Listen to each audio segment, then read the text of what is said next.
I have a very interesting subject. I call it 5 simple steps to go from average to fortune. Let me give you this simple little talk. How to go from average to fortune. There's 5 simple steps. You might like to make a note of them. Here's the first one. Get serious. That's number 1. I don't know any substitute for that. You've really got to get serious. You don't have to be grim, but you must be serious. I know a guy that's got a half a dozen jokes keeping him from becoming wealthy.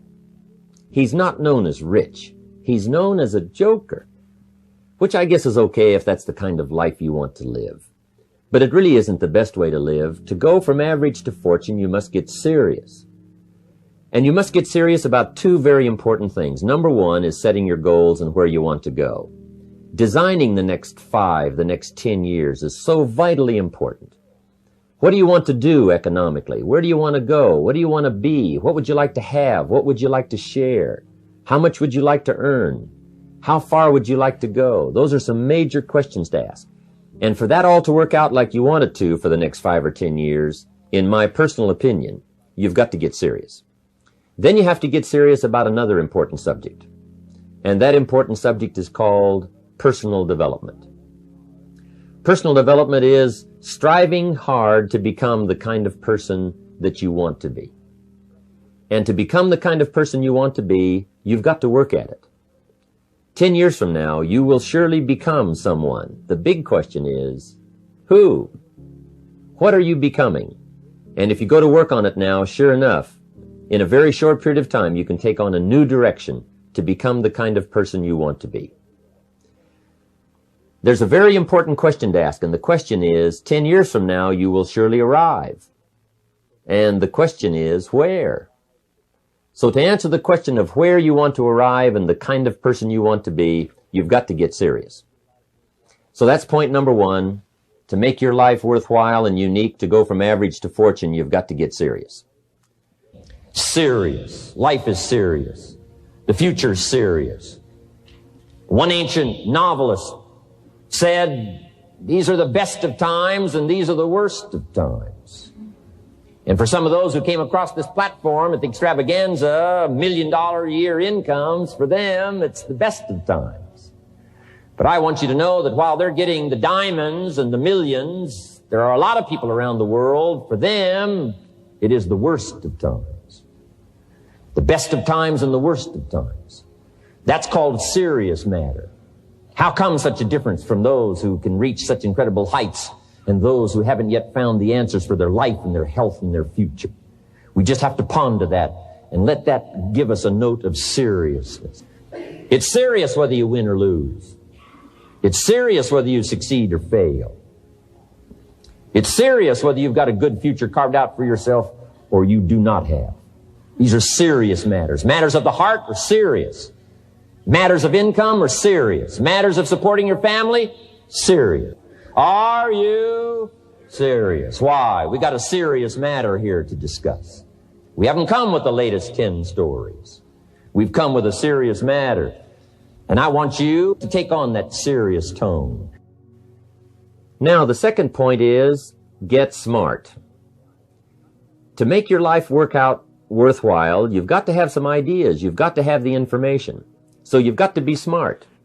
In fact, in this decade, you must be much smarter than you were in the last decade.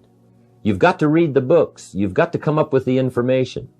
When I have a chance to talk to the high school kids, that's the theme of my talk. Get smart. There's nothing worse than being stupid.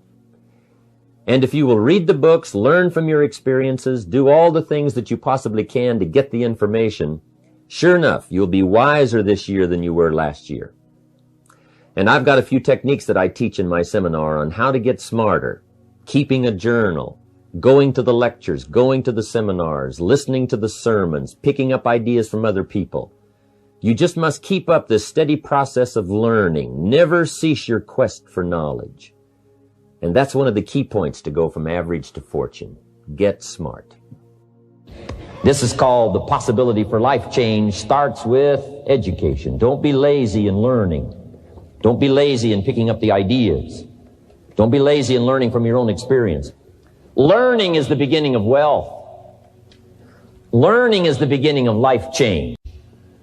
Some people want to start with motivation, but you don't start with motivation. Somebody says, just motivate this guy, he'll be all right. The answer is no, probably not. If a guy's an idiot, you motivate him, now you got a motivated idiot. So education, get smart, don't miss the training class. You say, well, I've already been to one of those classes. I've already heard it. I got a good phrase for you to take home. That's no sign you got it. Just because you've listened to those millionaire tapes one time is no sign you've got it. I'm asking you to listen to them over and over and over. I'm asking you to dedicate yourself to a new level of learning. Study, learn, grow, change, develop. Never let it be said you didn't learn. Right? If you want to solve your problems, you got to learn. If you want to take advantage of an opportunity, you got to learn. Develop your own personal philosophy here. Philosophy, major determining factor in how your life works out. Each person's philosophy is like the set of the sail. The same wind blows on us all. The difference in where we arrive at the end of the week, at the end of the month, at the end of the year is not the wind that blows. But what's going to make the major difference? Each person's personal philosophy that sets a better sail, sets a better sail. So don't ask for a more favorable wind. That's like wishing something that's not going to occur. Don't ask for better seed and soil. All you got's what's available. Don't curse what you got. The key is to set a better sail and turn what you've got into the miracle of your future. Don't wish it was easier. Wish you were better. Don't wish for less problems. Wish for more skills. And that's the reason for coming here, spending a couple of days of intense effort, taking notes, rolling up your sleeves, going to work, commit yourself to learning so that you can get smarter for the days ahead.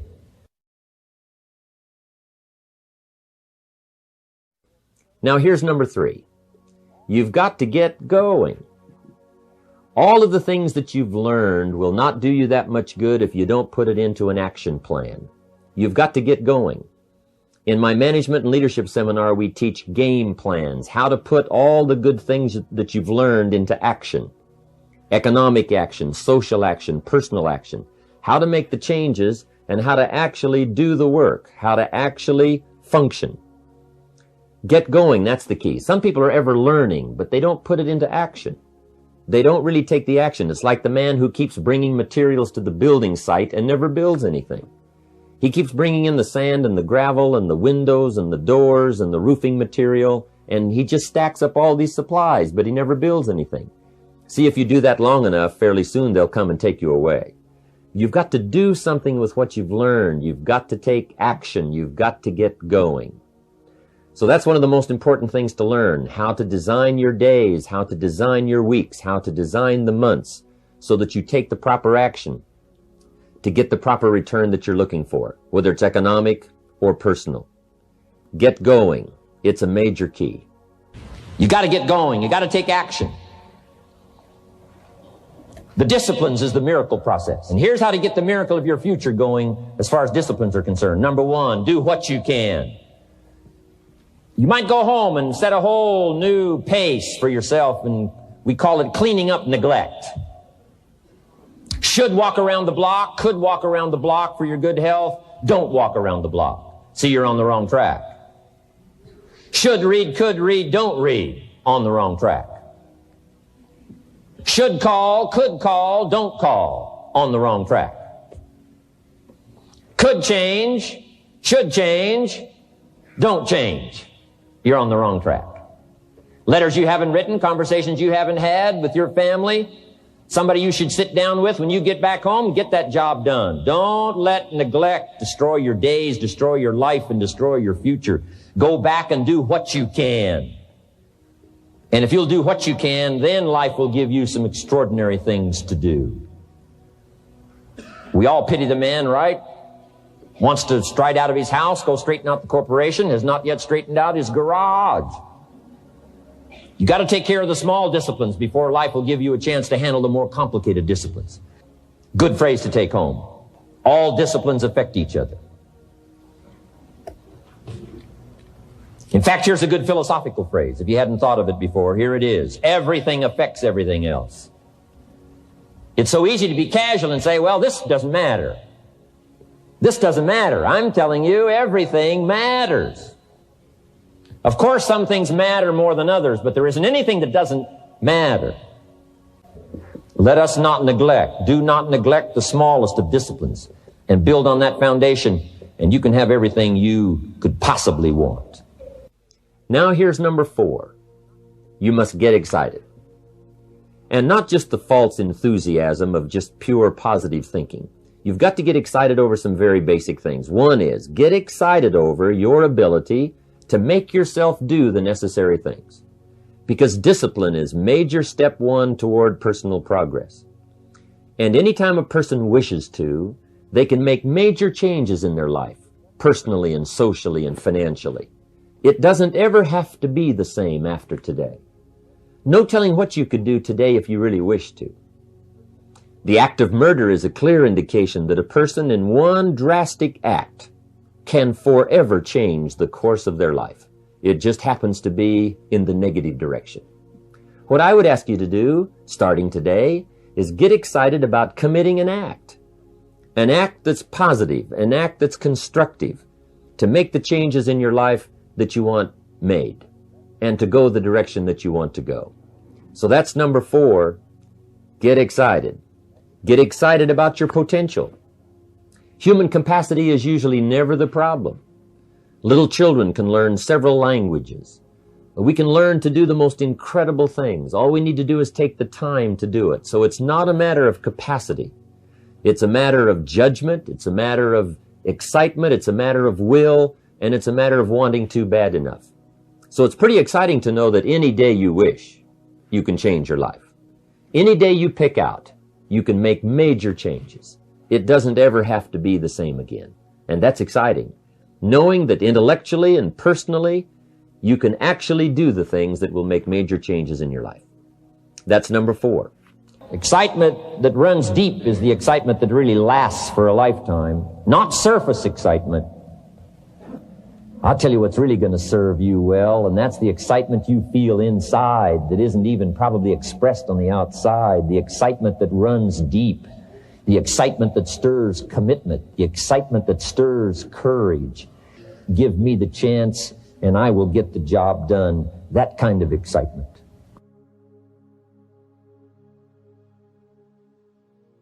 Here's number 5.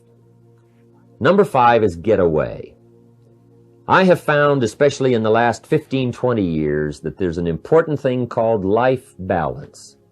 You've got to learn to get away. You must learn to get away and be alone. Learn to get away and reflect. Learn to get away and learn how to live as well as how to earn. How sad it would be to learn how to earn well, but not learn how to live well. You must balance your life. We teach something, especially in my staff, I teach something called lifestyle. Lifestyle is how you learn to live your life. Some people have money, but they don't even know how to spend it. They have time, but they don't know how to spend it. Some people are successful, but they don't know how to spend their success. They don't know what to do with it. They don't get joy from it. Rather, they get animosity. A father takes $5, crushes it, and throws it at his son and says, if you need it that bad, take it. Now, it's the same $5. But instead of dispensing it with joy, he dispenses it with animosity. That's the difference in not knowing how to live. It's called lifestyle. Then you've got to take time to cultivate good friends. You've got to take time to be with your family. You've got to take time to be with the people who are important to you, designing your life in those respects. Get away. Take the time. Reflect on your life. Recharge your batteries. Do some growing away from your enterprise. Then when you come back to your enterprise, after you have taken this time to balance your life, you will find that on the job, working on your enterprise, things will really go much better. So those are the 5 simple steps to go from average to fortune. Get serious. Get smart. Get going.